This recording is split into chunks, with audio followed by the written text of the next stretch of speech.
அனைத்து வகை பள்ளிகளிலும் பயில்கிற மாணவர்களுக்கு ஆதார் பதிவு, வங்கி கணக்கு தொடங்குதல் போன்ற பணிகளும்,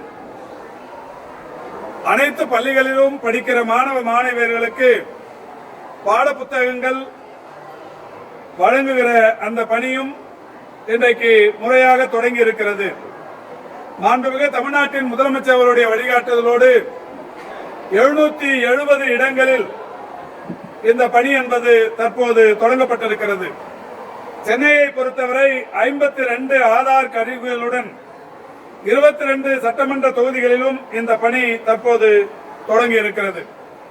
பள்ளி குழந்தைகளுக்கு மாநில அரசுகளின் சார்பிலும் ஒன்றிய அரசுகளின் சார்பிலும் வழங்கப்படுகிற ஊக்கத்தொகைகள், உதவித்தொகைகள், நலத்திட்டங்கள் போன்றவைகள் வங்கி கணக்கில் முறையாக சேர்ப்பதற்கும் மேற்படிப்புகளுக்கு விண்ணப்பிப்பதற்கும் தங்கு தடை இல்லாமல் இந்த சலுகைகளை பெறுவதற்கும் ஆதார் எண் என்பது அவசியமாக இருக்கிறது. எனவே இந்த ஆதார் எண் துவங்கும் பணியும் வங்கி கணக்குகள் துவங்கும் பணியும் தற்போது தொடங்கி வைக்கப்பட்டிருக்கிறது. இது ஏற்கனவே கடந்த பிப்ரவரி மாதம் அரசு உதவி பெறும் பள்ளிகள் மற்றும் தனியார் பள்ளிகளில் படிக்கிற மாணவர்களுக்கு புதிய ஆதார் எண் பெறுதலுக்கான அந்த பணி தொடங்கப்பட்டது. இதுவரை 48,000 பள்ளி குழந்தைகளுக்கு ஆதார் சேர்க்கை வழங்கப்பட்டுள்ளது. இந்த கல்வியாண்டில் மாண்புமிகு முதல்வர் அவர்களுடைய வழிகாட்டுதலின்படி 60 லட்சம் பள்ளி குழந்தைகளுக்கு ஆதார் பதிவு மற்றும் புதுப்பிக்கும் பணி இன்றைக்கு தொடங்குகிறது. தமிழகத்தை பொறுத்தவரை 414 கல்வி வட்டங்களிலும் இந்த பணி 770 ஆதார் இயந்திரங்கள் கொண்டு தொடங்கப்படுகிறது. அதோடு மட்டுமல்லாது 1ஆம் வகுப்பு முதல் 12ஆம் வகுப்பு வரை பயில்கிற மாணவர்களுக்கு பள்ளி வளாகங்களிலேயே அஞ்சல் கணக்கு தொடங்கும் பணிக்கு ஒப்பந்தம் விடப்பட்டிருக்கிறது, ஒப்புதல் கோரப்பட்டிருக்கிறது. அதன்படி 45,917 அரசு மற்றும் அரசு உதவி பெறும் பள்ளிகளில் 66,30,000 குழந்தைகள் மாணவ மாணவியர்கள் பயன்பெறவிருக்கிறார்கள். இதோடு மட்டுமல்லாது இன்றைக்கு நோட்டு புத்தகங்கள் மற்றும் பாட புத்தகங்கள் 60,75,315 மாணவர்களுக்கும், அட்லஸ் கருவிகள் பெறுகிற மாணவர்கள் 8,22,603 பேருக்கும், ஒட்டுமொத்தமாக 70,67,094 மாணவ மாணவியர் நோட்டு புத்தகங்கள், பாட புத்தகங்கள், அட்லஸ் கருவிகள் பெறுகிற அந்த பணியும் இன்றைக்கு முறையாக தொடங்கப்பட்டிருக்கிறது. தினந்தோறும் இந்த பணி படிப்படியாக முழுமையாக அனைவருக்கும் சென்றடையும் வகையில் திட்டமிடப்பட்டிருக்கிறது.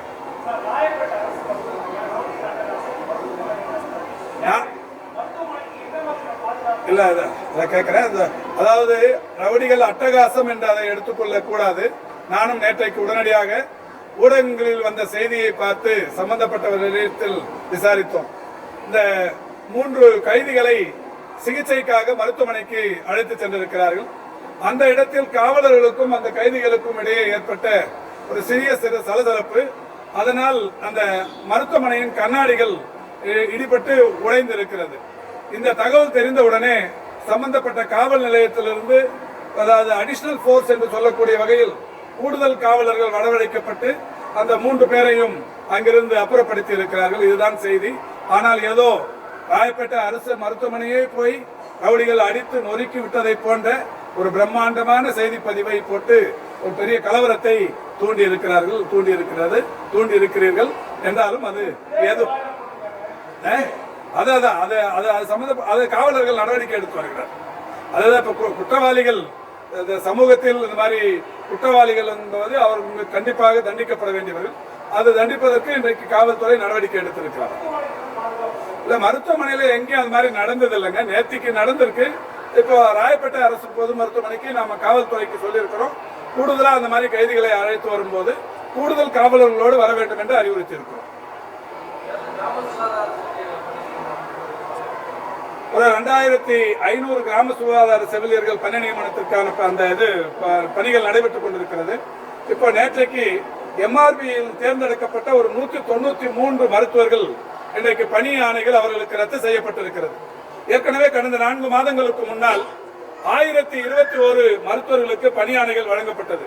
இந்த பணி ஆணைகள் வழங்கப்படும் போதே அவர்களுக்கு சொன்னது, அது முதல் தடவையா தமிழ்நாட்டில் வேற எங்கேயும் நடக்காத வண்ணம் முதல் பணியாணை தருகிற போதே கலந்தாய்வு நடத்தி அவரவர்கள் விரும்புகிற ஊர்களுக்கே பணியாணைகள் தரப்பட்டது.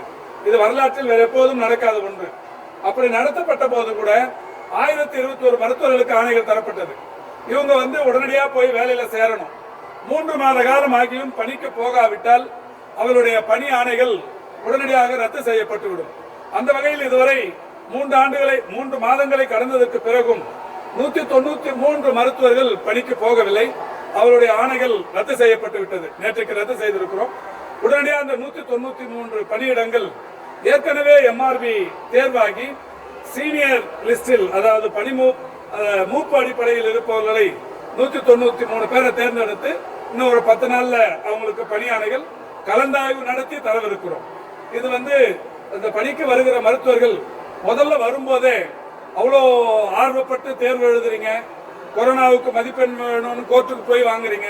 வாங்கினதுக்கு அப்புறமும் 193 பேர் வேலைக்கு போலனா அப்போ அந்த பணியிடங்கள் காலி என்பது பொதுமக்களுக்கு சிரமத்தை ஏற்படுத்துகிற ஒன்றாக இருக்கும். எனவே அரசு மருத்துவ பணிக்கு வர விரும்புபவர்கள் அந்த தேர்வு எழுதணும். அதுக்கப்புறம் கோர்ட்டுக்கு போய் எவ்வளோ பிரச்சனைக்கு அப்புறம் அது வந்துமே 193 பேர் போலன போது வருத்தமா இருந்தது. அவருடைய பணியாணைகள் ரத்து செய்யப்பட்டு விட்டது.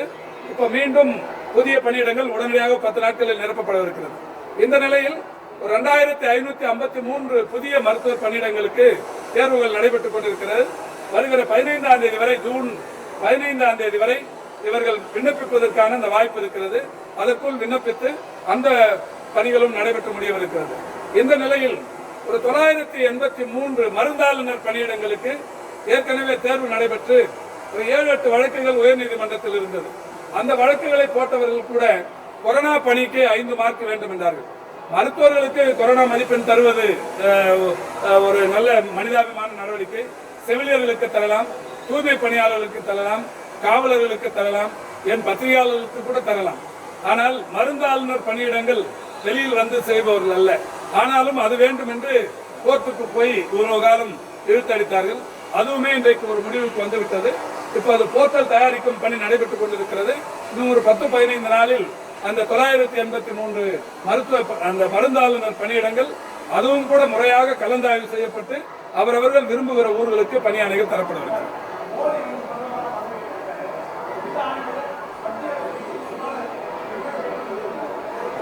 ஏற்கனவே நாங்கள் 20க்கும் மேற்பட்ட கோரிக்கைகளை கடந்த அரசில் வைத்திருக்கிறோம்.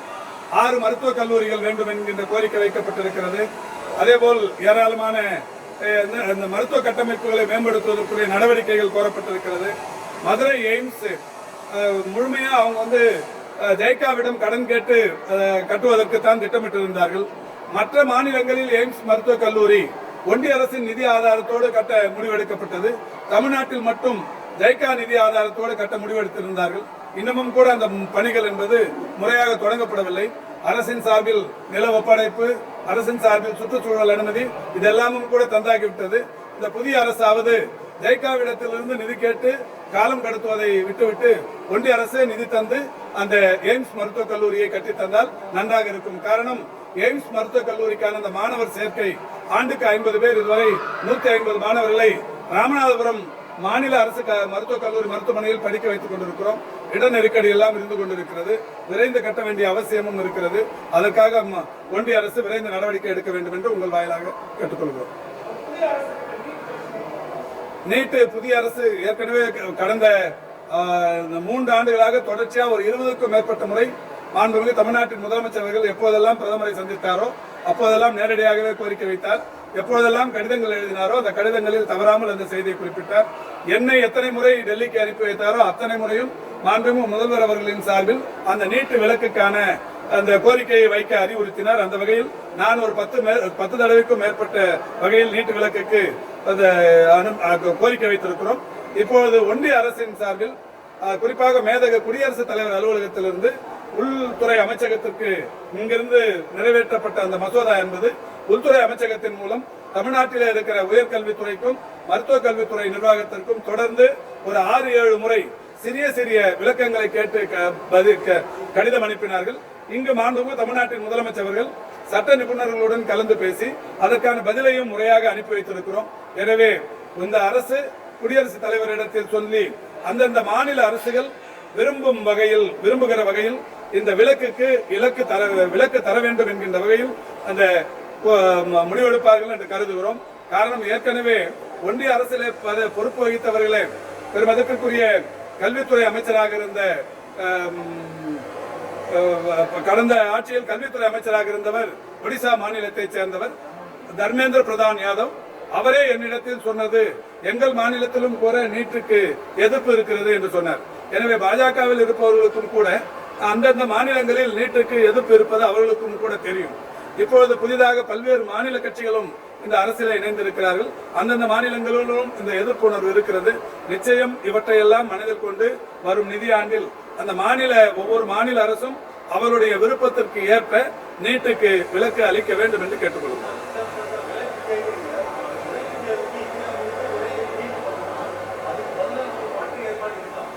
மாற்று ஏற்பாடே தேவையில்லைங்க. பொது தேர்வு எழுதி தானே வராங்க. 12ஆம் வகுப்பு பொது தேர்வு முடிச்சுட்டு தானே வராங்க.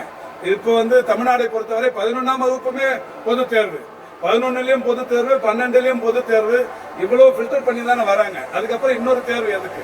செய்திகளை உண்மைத்தன்மையுடன் உடனுக்குடன் தெரிந்து கொள்ள தி கிரேட் இந்தியா நியூஸ் சேனலுக்கு சப்ஸ்கிரைப் செய்து எங்களுடன் இணைந்திருங்கள். எப்போதும்